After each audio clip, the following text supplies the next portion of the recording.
Assalamualaikum Kang Izamin. Salam hormatku selalu. Waalaikumsalam Ustaz. Oh, Bu Siti. Bu Siti. Dari Malaysia. Ya. Sehat selalu ya Bu Siti ya. Gimana perkembangannya pasca mengikuti bimbingan baiat? Alhamdulillah, makin paham. Kurang jelas, putus-putus Bunda.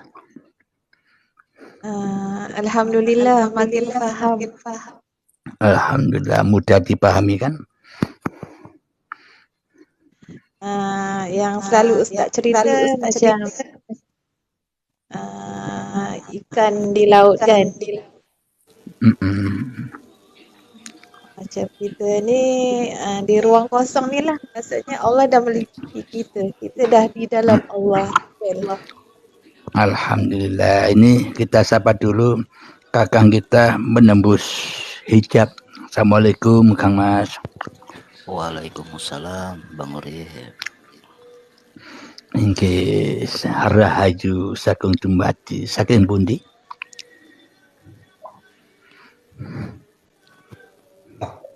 Waalaikumsalam untuk semuanya. Monggo Kang Mas. Saking budi Kang Mas nih. Saya dari Medan. Oh Medan. Sama Medan, dong Bang. Sumatera Utara. Iya, Sumatera Utara. Oh, Abang Medan juga Bang? Saya di Langkatnya. Oh, di Langkat. Sudah 3 tahun ini hijrah ke Langkat. Jadi ceritanya dulu saya ada di Pasuruan Jawa Timur. Setelah orang Langkat ini menyimak YouTube saya di Uripe Allah channel, maka saya ditawari dibangunkan pondok dan tempat tinggalnya untuk kajian-kajian ketuhanan ini. Akhirnya inilah ceritanya. Akhirnya saya menetap di Langkat sekarang. Masya Allah.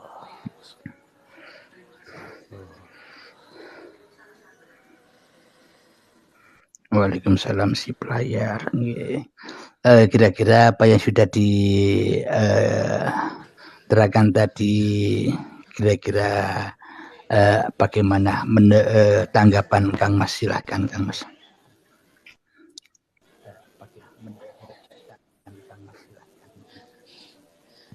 Mengenai sholat Bang ya.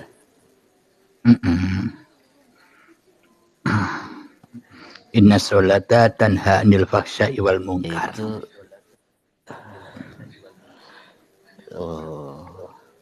dirikanlah sholat untuk mencegah perbuatan keji dan mungkar. Ya, dengan sholatlah. Akan tetapi ini bukan babakan syariat. Kalau babakan syariat tidak masuk. Kenapa? Banyak orang sholat tapi masih berbuat keji dan mungkar, ya kan? Iya betul. Fawailul musallin, celakalah bagi orang yang sholat. Kan begitu. Karena sholatnya masih celaka. Aqimis sholata bizikri. Kan begitu. Aqimis sholata bizikri. Jadi dirikanlah sholat untuk berzikir. Waktu dulu kita masa-masa kecil diajari kita sholat. Ini itu jadi gerakan sholat itu gerakan badan. Setelah kita dewasa, maka tahulah kita kalau ini gerakan-gerakan badan sholat kita ini jauh untuk mendapatkan kekusukan. Benar sekali Kang Mas. Kang Mas, ini ada pertanyaan dari sahabat kita. Ini ada pertanyaan Kang. Boleh pencerahan cahaya atas cahaya Kang Mas menembus jiwa? Monggo Kang Mas dibantu dijawab. Ini maknanya apa yang maksud cahaya di atas cahaya itu, begitu maksudnya Kang Mas. Silakan Kang Mas.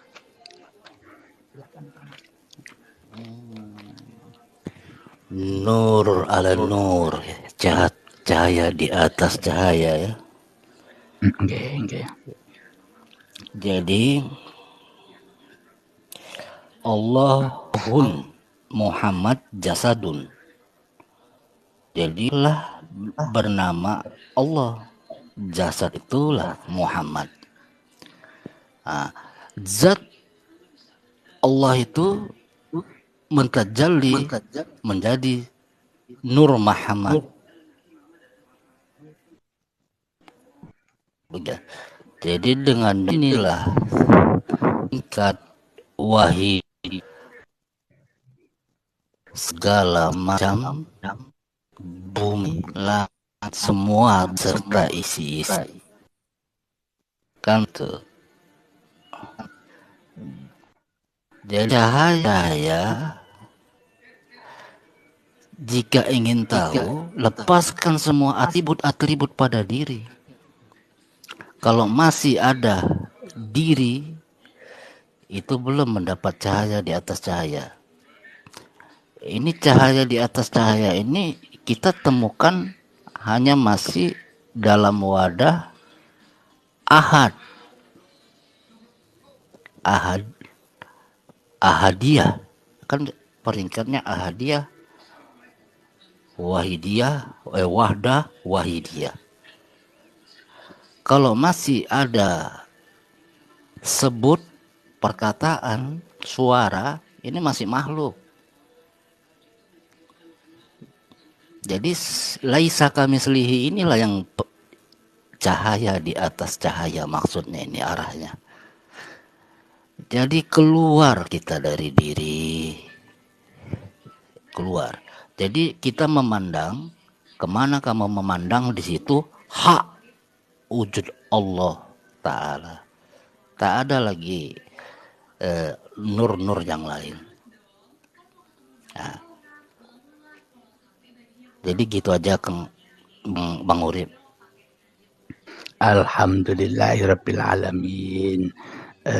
Jawabannya mantap sekali. Saya tambahkan sedikit, nurun ala nurin atau cahaya di atas cahaya. Selama ini yang ada pada diri kita yang terang benderang itu kan masih cahayanya hawa nafsu. Jadi yang dimaksud cahaya ini hidup yang masih diaku-akui hidupnya hawa nafsu. Hidup yang masih diaku-akui hidupnya manusia. Ya inilah cahayanya manusia. Bagaimana mungkin kita akan mendapatkan cahaya Allah? Cahaya manusianya masih terang benderang di dalam hati kita. Maka untuk mendapatkan cahaya Allah, kita harus mengembalikan cahaya manusia ini kepada cahaya Allah. Maknanya kita persembahkan lagi bahwa hidup ini hanyalah hidupnya Allah, uripe Allah. Itulah cahaya di atas cahaya. Itulah nurun ala nurin, nyata di dalam hati kita. Jadi maknanya kita mendapatkan pemaparan lebih nyata yang ada di dalam hati tentang nurun ala nurin itu, agar kita mudah mengaplikasikannya. Kalau kita memandang cahaya-cahaya seperti cahayanya makhluk, ya tidak akan ketemu pahamnya. Maknanya cahaya hidup kita yang selama ini kita saksikan atau kita syahadati ini lebih terang daripada cahaya Allah. Kenapa? Cahaya Allahnya gaib, ya tidak bercahaya, Allahnya gelap. Allahnya masih gelap, tidak bercahaya. Kenapa? Karena manusianya masih jadi Allah. Manusianya masih jadi penguasa. Untuk sampai kepada nurun ala nurin, maka relakan, ridhokan cahayamu, gelapkan cahayamu ke dalam cahaya Allah. Maka disitulah alam akhirat, disitulah alam lillahi ta'ala. Semoga jawabannya bisa dipahami. Monggo dilanjut Kang Mas.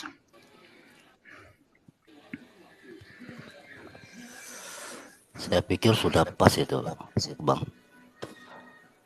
Ditambahkan lagi. Enggak ada lagi. Agar mudah dipahami. Yang penting ya, kita mau berani. Iya, agar kita berani keluar. Berani. Kita harus keluar dari diri. Ini ya. Diri. Ada pertanyaan lagi nih Kang Mas. Karena kita Apakah iya. lanjut Kang Mas? Karena kita lanjut. Karena kita kalau berzikir ini kan ahli zikir. Ini seolah-olah kita sudah merasakan keberadaan ini hanya merasakan. Kalau masih merasakan itu masih keberadaan diri masih ada. Iya, masih merasa berzikir, merasa sholat, merasa hening, merasa bertapa, merasa tajali, merasa wusul. Kan masih manusianya semua, ya kan? Masih semuanya merasa jadinya, merasa berilmu. Iya. Merasa mendengar, merasa melihat. Jadi bagaimana cara menghilangkan rasa ini? Ya, kita harus keluar. Jadi musnahkan semua atribut-atribut pada diri. Jadi terjadi di situ la haula wala quwata illa billah. Kita harus ke sana memandangnya. Tiada daya upaya, hanya ada daya Allah yang kita terima. Maka terjadinya daimun itu kita banyak diam sebetulnya. Diam dulu. Iya.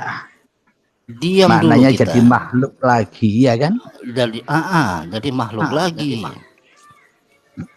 Kalau sudah kita tidak punya ilmu, tidak merasakan berilmu, tidak merasakan hidup, tidak merasakan segala macam yang ada pada manusia ini, ya begitulah, kita harus cepat-cepat dan berani keluar. Ya memang ya harus ada yang membimbing Kang Mas ya, nggak bisa berangkat sendiri. Harus ada. Memang itu kendaraan. Masa fahalakna alai kan Nabi Musa ini kena sombong, dia merasa pintar ini. Sampai-sampai Allah membilangkan ada lebih pintar lagi. Nabi Khidir ini lebih pintar lagi. Kenapa dikatakan lebih pintar lagi? Karena mukjizat dia bisa membaca hari kemudian. Bisa membaca hari kemudian. Jadi di sana hanya satu dibilang dia. Jangan banyak tanya. Jangan banyak komentar. Jangan banyak komentar.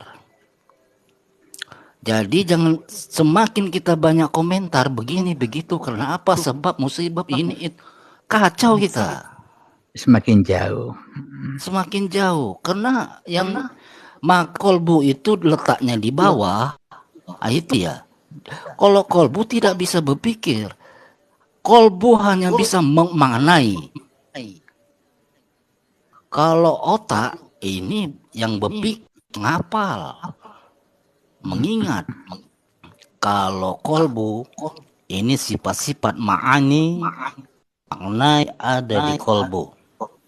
Namun semua ini adalah atribut kendaraan. Kalau ingin sampai kendaraan itu turun dari kendaraan. Masa bawa kendaraan? Turun dari kendaraannya. Makhluklah kita. Iya, turun kita. Kita lepas semua. Lepaskanlah semua atribut pada diri, dalam diri, luar diri.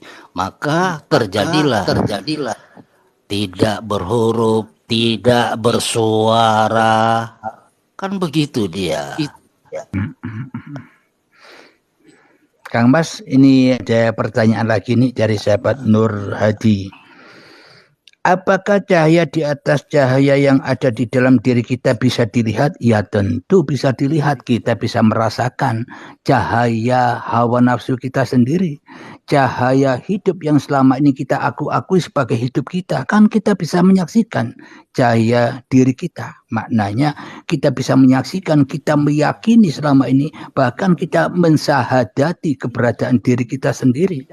Berarti selama ini kita belum bersahadat kepada siapa yang menciptakan diri kita. Karena kita masih bersahadat, tersangkut kepada sahadat kepada diri kita sendiri. Keberadaan, kewujudan kita sendiri. Itulah tanda tandanya bahwa kita selama ini hanya menyaksikan cahaya hawa nafsu saja. Ini ada pertanyaan lagi. Semoga bisa dipahami ya jawabannya. Diam, lihat, kerjakan dan saksikan Allah. Itu maknanya. Jadi diam di dalam menyaksikan Allah. Tujuannya manusia dicipta ini kan hanya satu, ya kan Mas? Haulahu linuriyahu min ayatinya. Supaya manusia bisa menyaksikan ayat-ayatku. Hanya itu tujuannya Allah menciptakan manusia, ya enggak Kang Mas?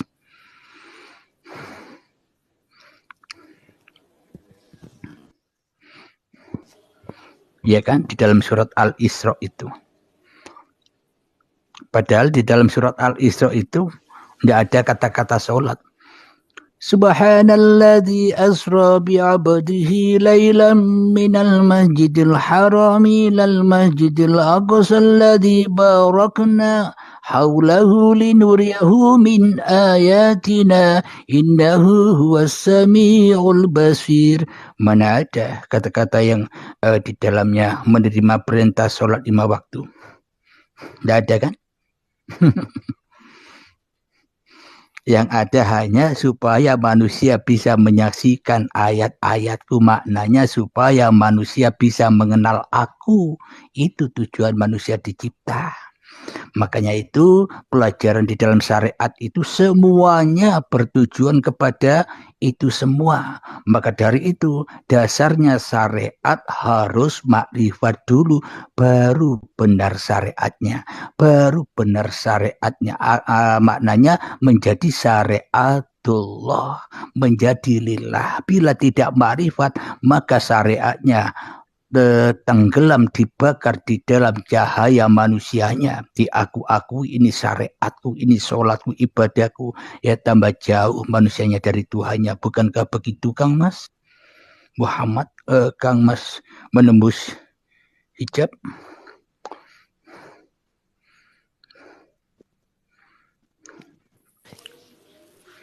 Bentar Bang, ini sinyal saya kok putus-putus kedengaran dari saya. Bagus ini. Ini ya Kang Mas, ada saudari kita dari Malaysia. Silakan berkenalan di bawah ini, Bu Izamin.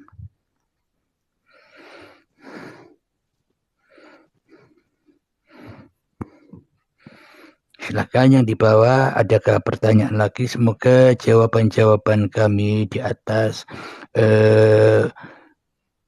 bisa diterima dan membuat kita memahami apa yang menjadi unek-uneknya hati.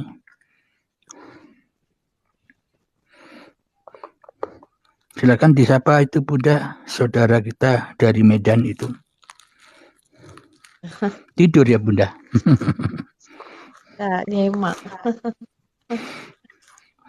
Setelah mengikuti bimbingan PS sekarang tambah nyantai ya Bunda. Enjoy baik ya. Enjoy baik.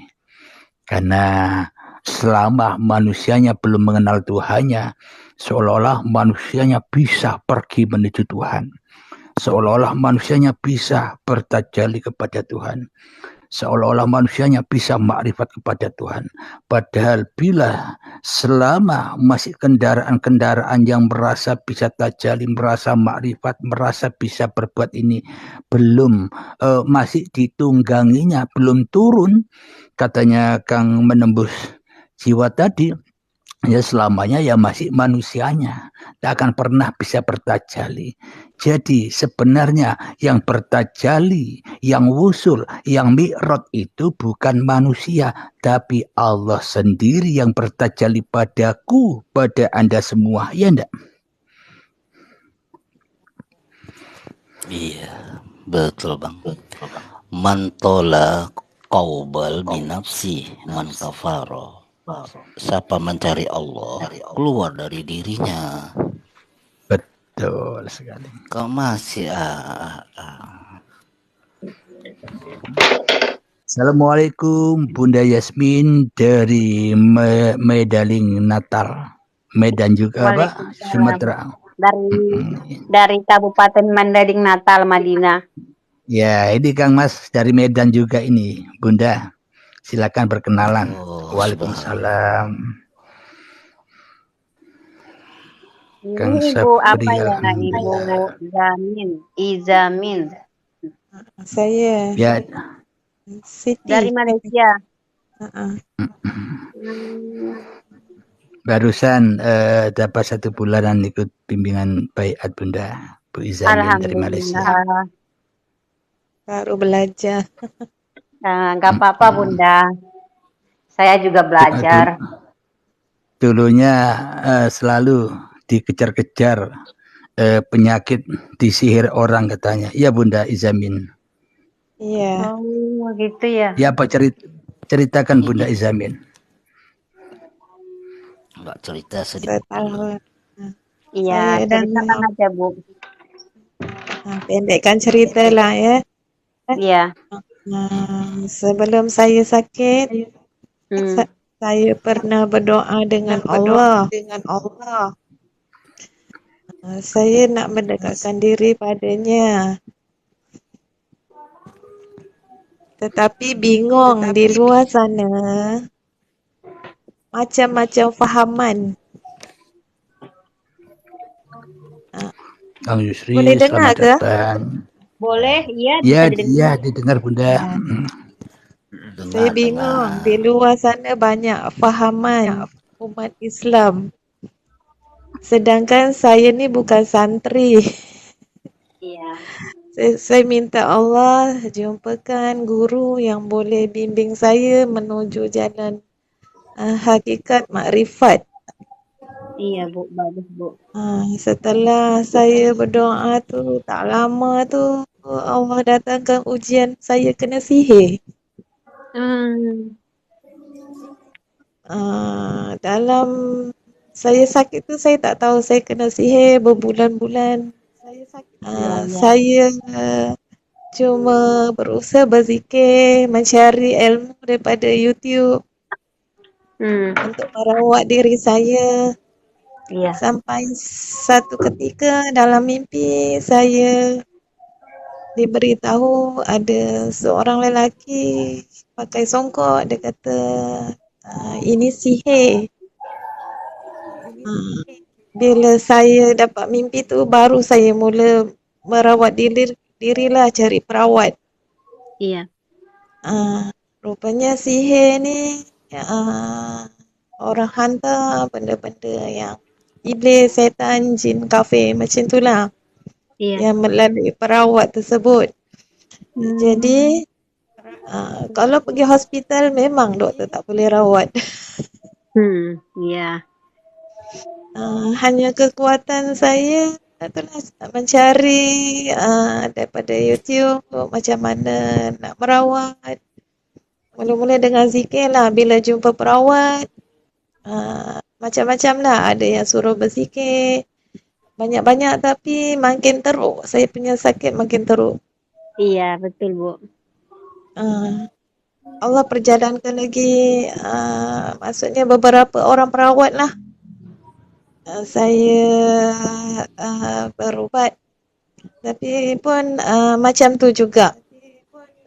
Dalam hati tertanya juga. Mungkin ini perjalanan Allah nak mengenalkan dirinya pada saya. Iya. Walaupun sakit sihir ni tak boleh nak cakap lah, memang dahsyat. Hanya saya ingat pada Allah sajalah kekuatan saya. Saya tempuhi hari-hari saya dengan redha. Akhirnya saya jumpa tauhid ni lah, tauhid sebenar ni. Bila jumpa tauhid sebenar ni, walaupun saya berubat dengan orang syariat, saya anggap orang yang mengubati saya tu adalah di sebaliknya adalah Allah. Iya, betul. Dari situ sakit saya mula berkurang. Lepas tu saya selalu tengok video lagi macam-macam yang selama ni saya tak jelas.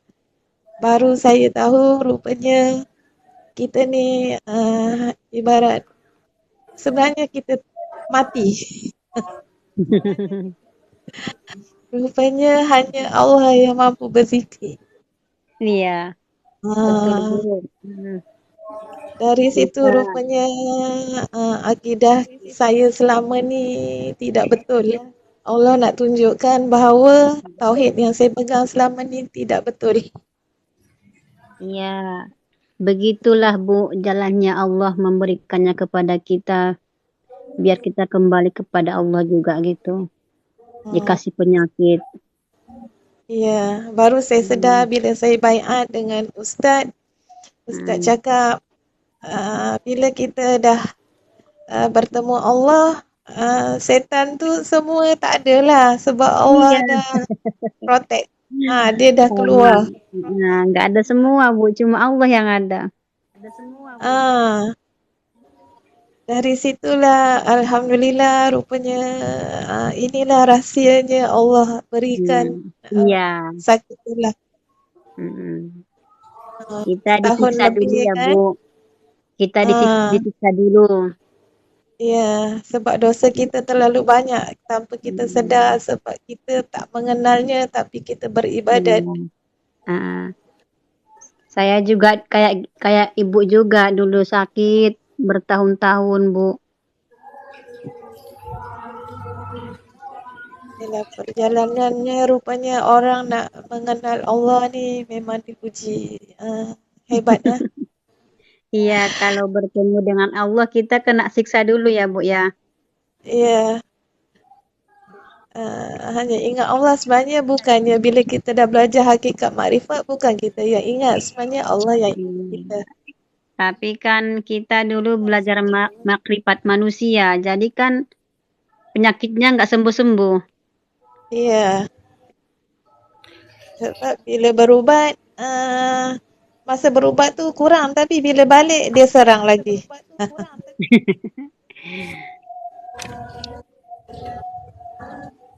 Berarti Rupanya Ibu udah sebulan ya Bu ya ikut pengajian Urip ya Allah. baiat lebih kurang sebulan lah. Bulan lah. Saya 4 bulan. Bulan 12 saya masuk baiat. Bulan Uh, 12 2022.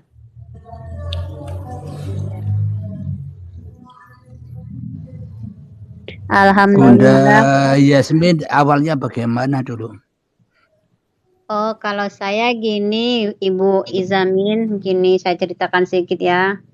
Di tahun 2011, habis lahiran, saya dihantui bayang-bayang ketakutan, was-was berlebihan, terus gelisah. Setahun saya nggak pernah tidur, Bu. Saya nggak bohong. Nggak pernah tidur sama sekali, nggak pernah tidur. Lama-lama dibawa ke dokter saraf, habis obat kambuh. Habis itu ke dokter jiwa, habis obat kambuh. Akhirnya ke dokter psikosomatik, gitu juga. Dikasih penenang, tenang, tidur.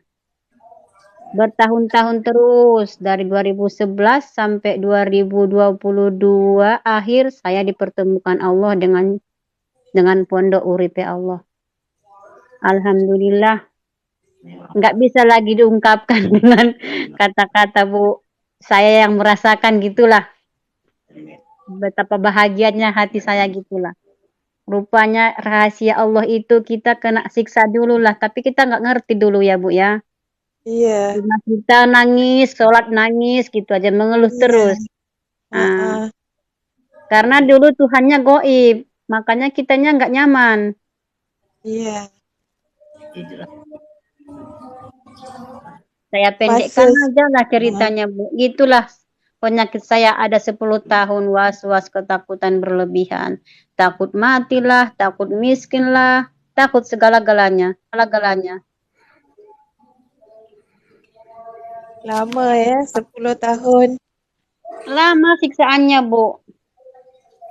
Dikasih obat penenang tidur. Itulah skrip perjalanan masing-masing Allah sudah Iya, tetapkan. iya begitulah caranya Allah biar kita dekat sama Dia, biar kita mengenal.